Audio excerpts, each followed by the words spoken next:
कि इनके लालच का कोई अंत नहीं है। 2 आदमी बेच रहा है, 2 आदमी खरीद रहा है। इनके लालच का कोई अंत नहीं है। ये पूरा का पूरा देश अपनी दोस्त की तिजोरी का गुलाम बना देना चाहते हैं। ऐसी परिस्थिति में कौन है जो इसकी जिम्मेवारी लेगा? कौन है जो लोगों के हक और अधिकार के लिए लड़ेगा? तो मैं आपको कहना चाहता हूं कि एक आदमी है जो लड़ रहा है। एक आदमी है जो कन्याकुमारी से लेकर के कश्मीर तक पैदल चला है। इस देश के गरीबों से मिला है, किसानों से मिला है, महिलाओं से मिला है, नौजवानों से मिला है, और उसको ये भरोसा दिया है जब तक हम जिंदा हैं, इस देश को आजादी दिलाने वाली पार्टी जिंदा है, तब तक इस देश को हम बिकने नहीं देंगे, इस देश को हम बेचने नहीं देंगे। और वही भरोसा लेकर के हम आपके बीच आए हैं कि हम लोग एक दूसरे से अगर हाथ मिलाए हैं ना, तमाम नौजवान जो उसके नेतृत्व में चलना शुरू किया है ना, तो अपने कैरियर की चिंता नहीं है। आप लोगों के आशीर्वाद से, आपके टैक्स के पैसे से हमने पीएचडी की है। अरे मेरा बाप गृह मंत्री थोड़ी था कि हम बीसीसीआई का सेक्रेटरी बन जाते हैं। मेरी माँ आंगनवाड़ी में काम करती है, बाप मजदूरी करता था, तो हम थोड़ी जो है बीसीसीआई का सेक्रेटरी बन जाते। हमने आपका नमक खाया है, आपके टैक्स के पैसे से हमने पढ़ाई की है, तो हमको इनका खेला समझ में आ रहा है। और क्या संयोग है, एक साथी ने कहा कि कन्हैया तू किसको कहेगा मैया। ये तो गाना है। देखिए जीवन का संयोग कैसा होता है। मोदी जी से हम हक की लड़ाई लड़ रहे हैं, और मोदी जी जिसका हक मार करके भाग गए उसका नाम यशोदा है। मालूम है कि नहीं? नहीं बताओ। नहीं मालूम? मोदी जी की पत्नी का नाम यशोदा है। देखिए इसको कहते हैं नेचुरल जस्टिस।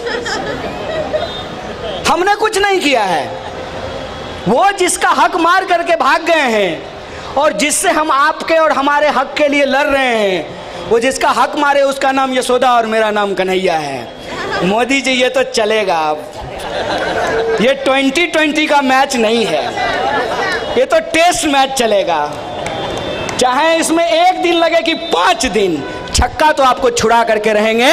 और ये चैलेंज कर रहे हैं जो लोग यहाँ खड़ा होकर के वीडियो रिकॉर्डिंग कर रहे हैं, जय शाह के पिताजी को भेज दीजिएगा। खुल्लम खुल्ला सड़क पे खड़ा होकर के बोल रहे हैं तुम्हारी जेल में कितनी जगह है हमने देख लिया है, हम देखेंगे।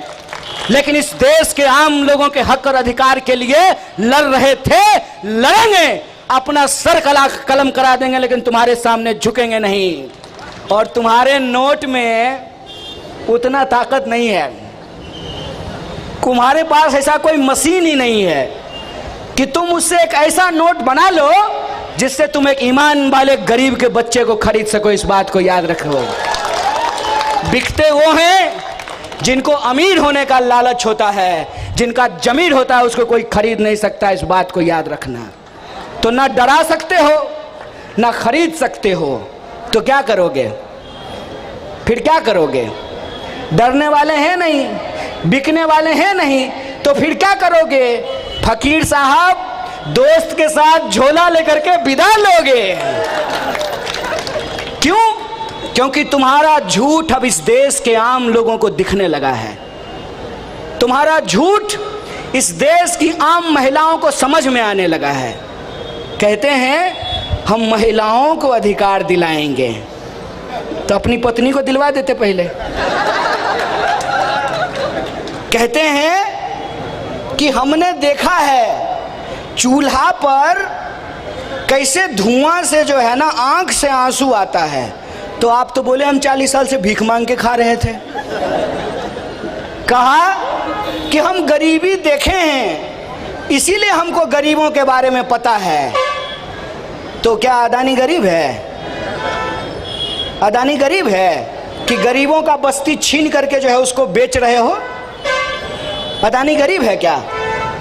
तुम्हारी बेईमानी अब लोगों को नजर आने लगी है, लोगों को ये समझ में आने लगा है कि तुमने किस तरीके से इस देश की सबसे पुरानी पार्टी, इस देश में आप आज कुछ भी देखते हैं, आप एम्स देखते हैं, आप आईआईटी देखते हैं, आप आईआईएम देखते हैं, आप इसरो देखते हैं, आप पार्लियामेंट देखते हैं, आप सड़क देखते हैं, आप संविधान देखते हैं, और यह जो हमारे पुलिस वाले खड़े हैं यहाँ पे, एक एक चीज को भारतीय राष्ट्रीय कांग्रेस ने बनाया।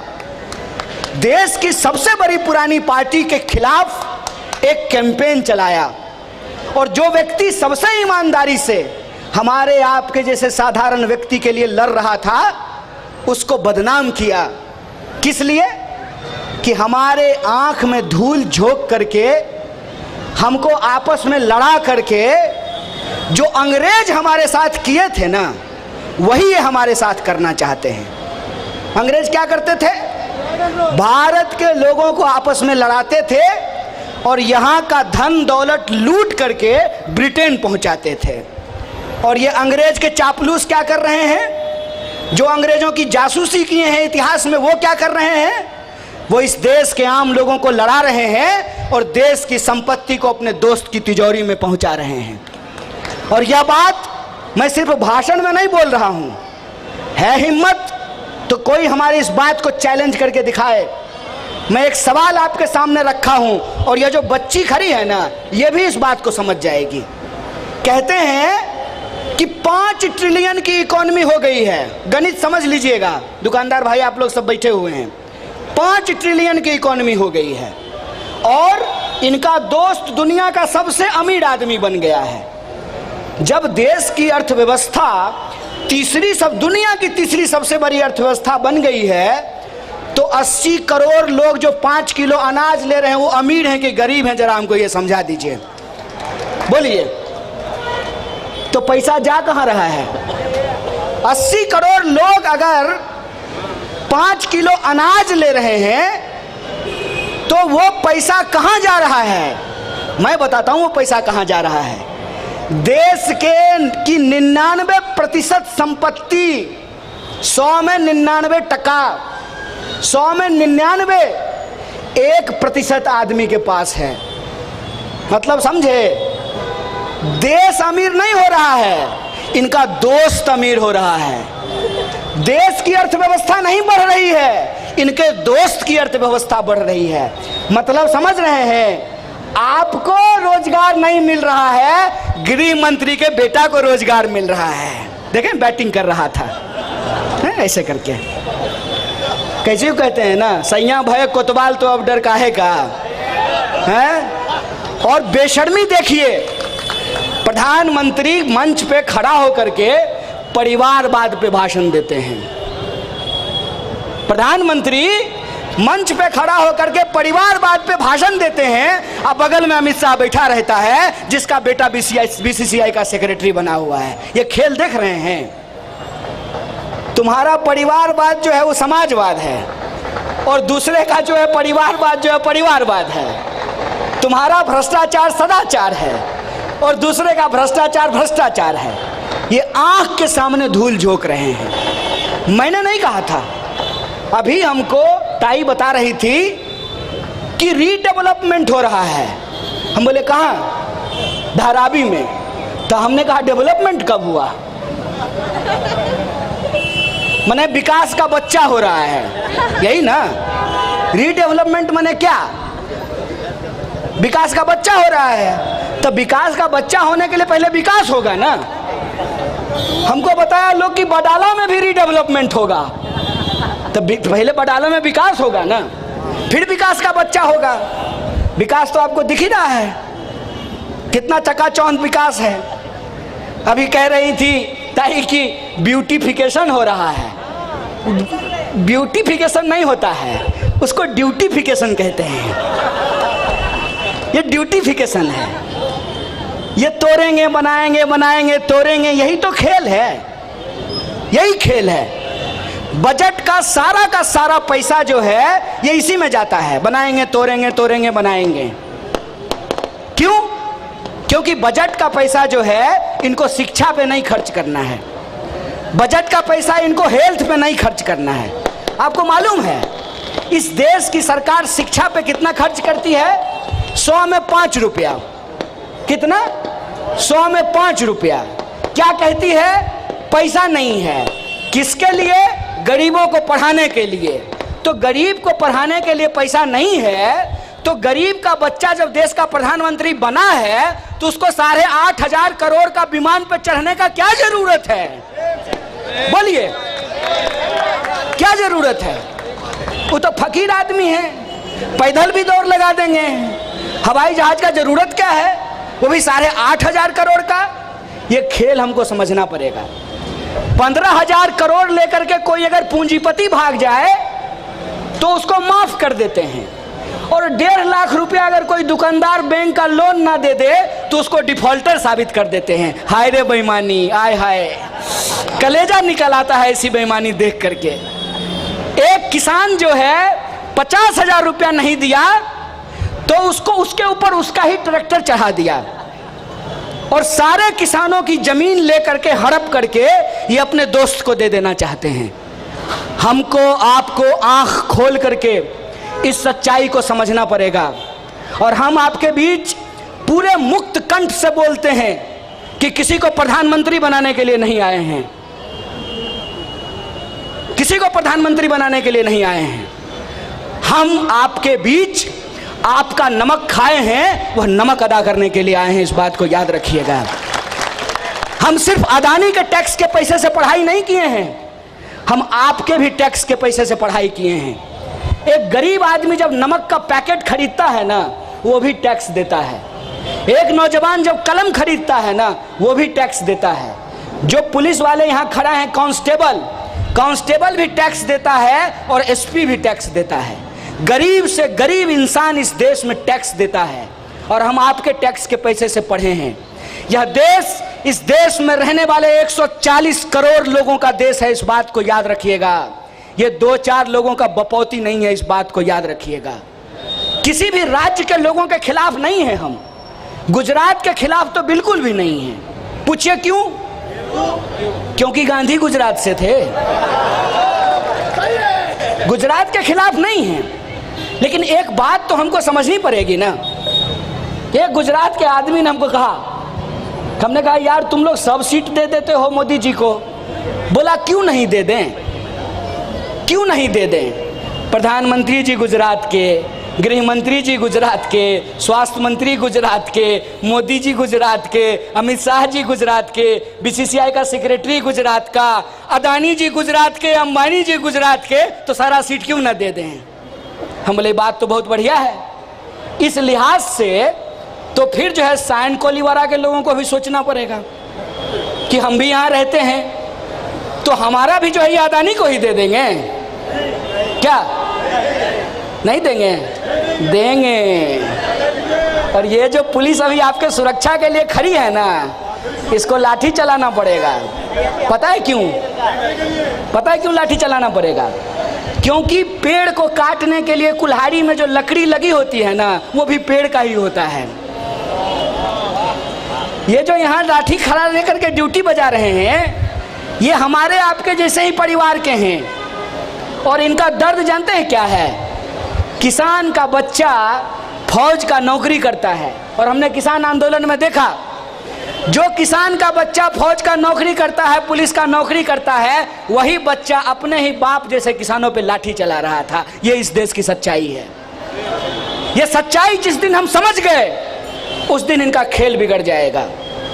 ये सच्चाई जिस दिन भारत के लोगों ने समझ लिया था, तो 200 साल के अंग्रेजों की गुलामी का अंत कर दिया था। ये सच्चाई जिस दिन हम समझ जाएंगे कि जितना जोर से ये देश का नाम लेते हैं ना, उतनी तेजी से ये देश की संपत्ति अपने दोस्त के नाम करते हैं। जिस दिन ये खेल हम समझ जाएंगे कि मंत्री का बेटा मंत्री बन रहा है, क्रिकेटर का बेटा क्रिकेटर बन रहा है, एक्टर का बेटा एक्टर बन रहा है, और मजदूर का बच्चा पढ़ लिख करके मजदूर भी नहीं बन पा रहा है।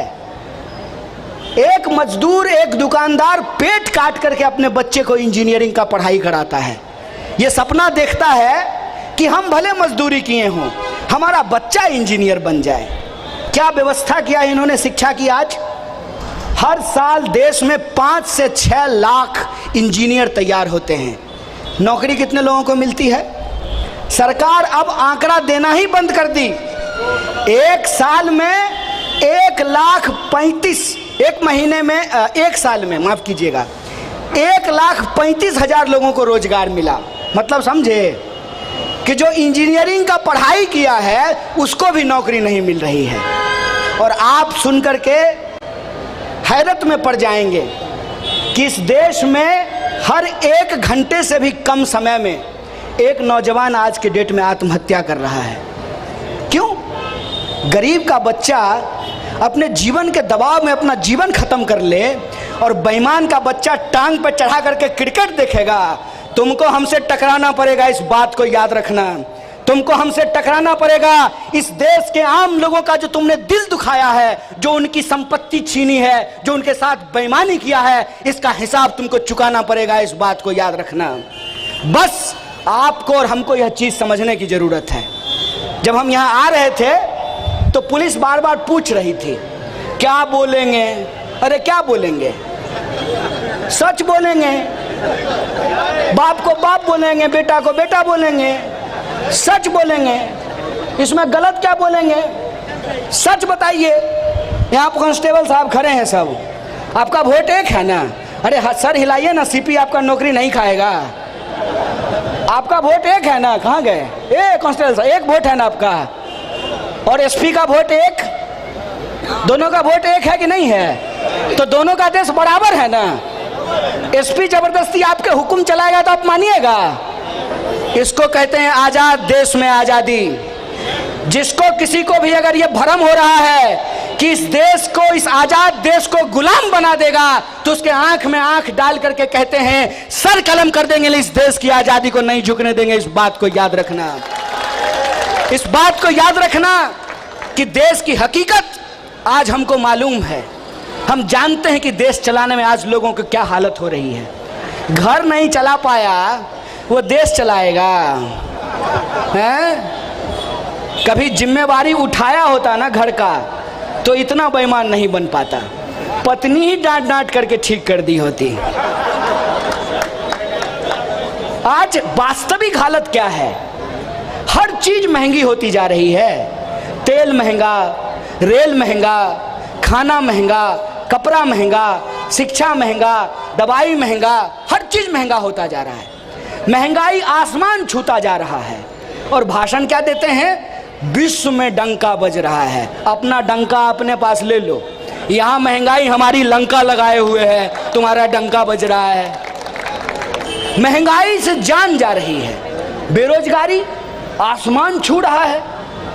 देश, हमारा देश भारत दुनिया का सबसे नौजवान देश है। हर 5वां युवक जो है वो यूथ है इस देश का, और किसी के पास रोजगार नहीं है। मतलब जो लोग ताकतवर हैं, जिन्होंने बेईमानी करके पैसा धन इकट्ठा कर लिया है, सिर्फ उन्हीं के बच्चों के पास रोजगार रहेगा। और जो मेहनत मजदूरी करने वाले मेहनतकश लोग हैं, उनके बच्चों को रोजगार नहीं मिलेगा। किसान जो अनाज पैदा करता है उसको अनाज का दाम नहीं मिल रहा है, लेकिन वही चीज जब आप खरीदने के लिए जाते हैं, किसान को टमाटर का दाम नहीं मिलता है। किसान के पास इतना पैसा नहीं है कि टमाटर वो मंडी तक पहुंचा सके, लेकिन जब आप टमाटर खरीदने के लिए जाइएगा तो टमाटर आपको 100 रुपये किलो मिलता है, नींबू 100 रुपये किलो मिलता है, पेट्रोल जो है 100 रुपये लीटर मिल रहा है। तो ये बीज का पैसा कौन खा रहा है? ये बीज का पैसा प्रधानमंत्री का दोस्त खा रहा है। और खुल करके बोलते हैं जितना ईडी भेजना है भेज देना, हम तुमसे नहीं डरते हैं। हमने कुछ किया ही नहीं है कि तुम हमको डरा लोगे, और जब हम डरेंगे नहीं तो तुम्हारे वॉशिंग मशीन में हमको साफ होने का भी जरूरत नहीं है। सच ये है कि आज देश महंगाई से, बेकारी से, शिक्षा और स्वास्थ्य की कमी से भयंकर तरीके से जूझ रहा था, जूझ रहा है। और एक आदमी आया जो सपना दिखा करके, बड़ा बड़ा सपना, सपना जानते हैं क्या था? पता नहीं आप लोगों को याद है कि नहीं है? याद है? खाता चेक करते हैं कि नहीं? 15 लाख रुपया आएगा। अरे अपना छोड़िए, हम तो कहते हैं कि भाजपा का कोई मित्र अगर आपका हो, मेरा तो है, तो हम उसको कभी कभी कहते हैं आओ ना, कहता नहीं आएंगे। क्यों नहीं? तुम फिर पूछोगे 15 लाख आया कि नहीं आया। मेरा भाजपा का जो दोस्त है उससे आजकल बड़ी अच्छी जो है ना बातचीत होती है। हम उसको कहते हैं चलो हम तो बीजेपी को वोट नहीं दिए थे, तो हमारे खाते में 15 लाख नहीं आया तो यह समझ में आता है। तुम्हारे में आया कि नहीं आया? बोला हमारे में भी नहीं आया। तो बोले पैसा कहाँ का गया, कहाँ? तो बोला दोस्त के पास गया है, उनके खाते में पहुँच रहा है। 15 लाख रुपया खाते में आएगा। हर साल 2 करोड़ नौकरी देंगे। 2022 तक पक्का मकान दिया जाएगा। और ये पक्का मकान से एक बात याद आया, वो जो आपका धारावी वाला मामला है ना, रीडेवलपमेंट का, विकास जो दोबारा पैदा होगा, जब सबको पक्का मकान देना है, प्रधानमंत्री का वादा था ना भाई कि 2022 तक सबको पक्का मकान देंगे, तो जब सबको पक्का मकान देना ही है तो ये क्यों कहते हैं कि कौन एलिजिबल है और कौन एलिजिबल नहीं है? बोलिए। नया सगुफा छोड़ा है सरकार ने कि झोपड़पट्टी में जो रहने वाले लोग हैं, जो एलिजिबल होंगे उनको बढ़िया घर देंगे, और जो एलिजिबल नहीं होंगे उनको क्या देंगे? झुंझुना, उसको घंटा देंगे जो हम बजाएंगे। जब आपने ये वादा किया है कि 2022 तक सबको पक्का मकान देंगे, तो 2023 चल रहा है, तो साइन कोलीबारा में रहने वाले, वडाला में रहने वाले सबको पक्का मकान दे दीजिए, फिर क्या दिक्कत है? हम विकास के खिलाफ नहीं हैं, हम डेवलपमेंट के खिलाफ नहीं हैं, हम वादा खिलाफी के खिलाफ हैं। इस बात को याद रखिएगा। विकास के नाम पे जो विनाश किया जा रहा है, हम उसके खिलाफ हैं। हम बिजनेस के खिलाफ नहीं हैं, हम बिजनेसमैन के खिलाफ नहीं हैं। हम इस देश की प्रगति चाहते हैं, लेकिन देश की प्रगति का मतलब दोस्त का प्रगति नहीं होता है। परिवार को रोजगार देने का मतलब देश को रोजगार देना नहीं होता है। आपका दोस्त दुनिया का सबसे बड़ा आदमी बन गया, हकीकत यह है कि इस देश के आम लोग और गरीब हो गए हैं। हकीकत यह है कि हमारे माँ बाप ने जो हमको शिक्षा दी, जीवन दिया, आज हम वो अपने बच्चों को देने की हालत में नहीं हैं। हकीकत यह है कि दिनों दिन शिक्षा, स्वास्थ्य हमसे दूर होता जा रहा है। हकीकत यह है कि सरकारी स्कूल आपने बंद कर दिया, ये बोल करके कि पढ़ाई नहीं होती है, और प्राइवेट स्कूल में पढ़ाने की हमारी हालत नहीं बची है। प्राइवेट स्कूल की हालत यह है कि पढ़ना बच्चे को है, इंटरव्यू माँ बाप का लेता है। बताइए, तो इसका यह मतलब हुआ ना कि जिसके माँ बाप नहीं पढ़े हुए उसका बच्चा ही नहीं पढ़ेगा। बच्चा को पढ़ाने के लिए माँ बाप का इंटरव्यू लेना क्या जरूरी है? तो कहता है कि स्कूल का कल्चर खराब हो जाएगा। अरे जिस देश का पार्लियामेंट का कल्चर खराब कर दिया हो एमपी ने, जो पार्लियामेंट में खड़ा होकर के गालियां बकता हो, इस देश के एक समुदाय को जाहिल बोलता हो, आप उस देश में कल्चर खराब होने की बात कर रहे हैं।